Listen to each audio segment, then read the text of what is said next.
Hello everyone, and welcome back to our channel.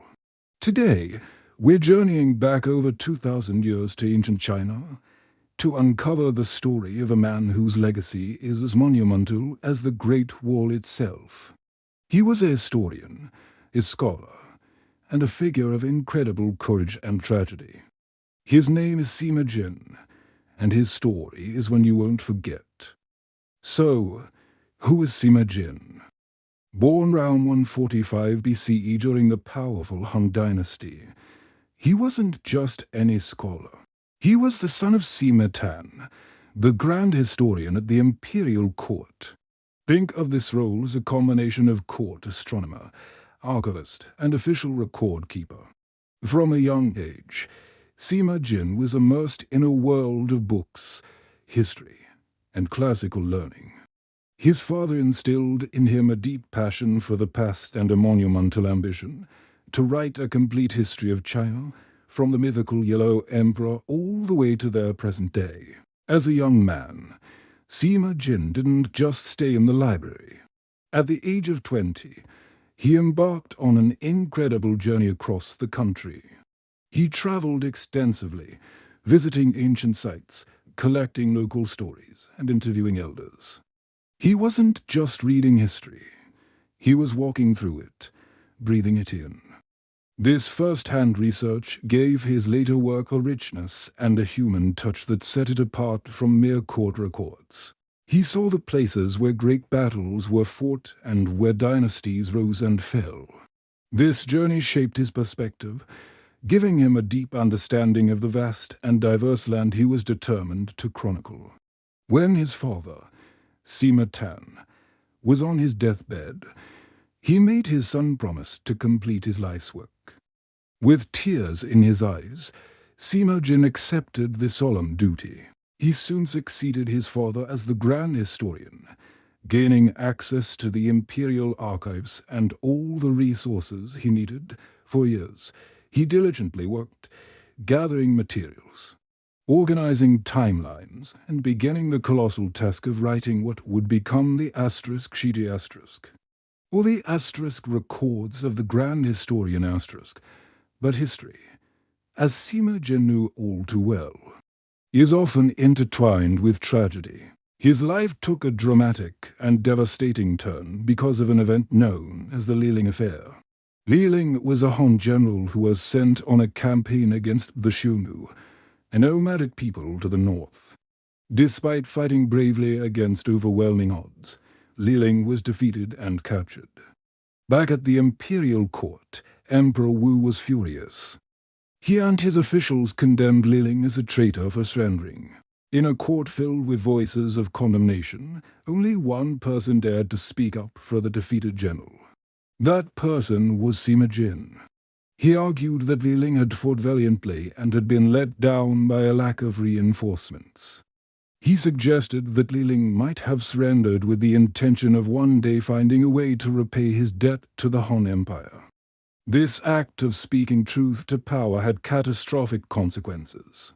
Emperor Wu saw Sima Qian's defense as a personal insult and an implicit criticism of his own family, as the emperor's brother-in-law had also been on a failed campaign. Enraged, the emperor had Sima Qian arrested and sentenced to death. In Han China, there were two ways for a gentleman to avoid execution, either by paying a huge fine, which his family couldn't afford, or by accepting the punishment of castration. For a scholar official, this was a fate considered worse than death, an ultimate humiliation that would bring shame upon oneself and one's ancestors. Many in his position would have chosen suicide to preserve their honor. Sima Qian faced an agonizing choice. He could die with his honor intact, or he could live in shame. In a famous letter, he described his profound despair. He thought of his father's dying wish and the great historical work that was still unfinished. He wrote, "Though I might die 1,000 times, what would it matter?" He realized that his personal honor was less important than the duty he had to history and to future generations. He chose to live, He endured the brutal punishment of castration so that he could finish the Shiji*. This decision is what transforms Sima Qian from a great historian into a truly legendary figure. He channeled all his pain, his humiliation, and his righteous anger into his writing. He once said, "When I have truly completed this work, I shall deposit it in the famous mountain archives. If it may be handed down to men who will appreciate it and penetrate to the villages and great cities, then, though I should suffer 1,000 mutilations, what regret should I have?" After his punishment, Sima Qian was eventually given a new position in the palace as a palace secretary, a role usually held by eunuchs. Despite his new duties, he devoted every spare moment to his masterwork. For nearly 2 decades, he wrote tirelessly. The result was the Shiji*, an epic work of 130 chapters, spanning over 2,500 years of Chinese history. It contained over 500,000 Chinese characters, all meticulously inscribed on bamboo slips. What makes the Shiji* so revolutionary? It wasn't just a dry list of dates and events. Sima Qian created a new way of writing history. He organized his work into 5 sections: basic annals for the emperors, chronological tables for timelines, treatises on subjects like music and economy, hereditary houses for feudal lords, and, most famously, the biographies. These biographies are the heart and soul of the Shiji*. Sima Qian didn't just write about emperors and generals. He wrote about assassins, scholars, merchants, rebels, and even comedians. He brought these figures to life, exploring their motivations, their flaws, and their humanity. He showed that history is not just made by the powerful, but by a vast array of people from all walks of life.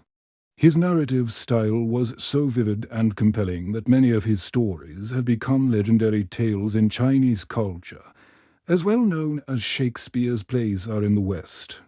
Sima Qian established the standard for all future Chinese historical writing. For the next 2,000 years, every dynasty would compile its own history in the model of the Shiji*. His influence is immeasurable. He is often called the Herodotus of China, but his work's structure and biographical depth arguably set him in a category all his own. The story of Sima Qian is a powerful testament to the resilience of the human spirit. It's a story about duty, sacrifice, and the profound belief that preserving the truth of the past is a sacred task. He endured the deepest personal humiliation to give his country and the world a priceless gift. His work, born from immense suffering, became an immortal monument. It ensured that the lessons, triumphs, and failures of the past would never be forgotten. So the next time you think about the power of history, remember Sima Qian, the man who chose shame over silence, who traded his personal honor for historical immortality, and whose ink brush proved mightier than the emperor's sword. Thank you so much for joining me on this journey into the life of one of history's greatest historians. If you enjoyed this video, please give it a thumbs up. And don't forget to subscribe for more stories from the past. Let us know in the comments which historical figure you'd like to see us cover next. Until next time, stay curious.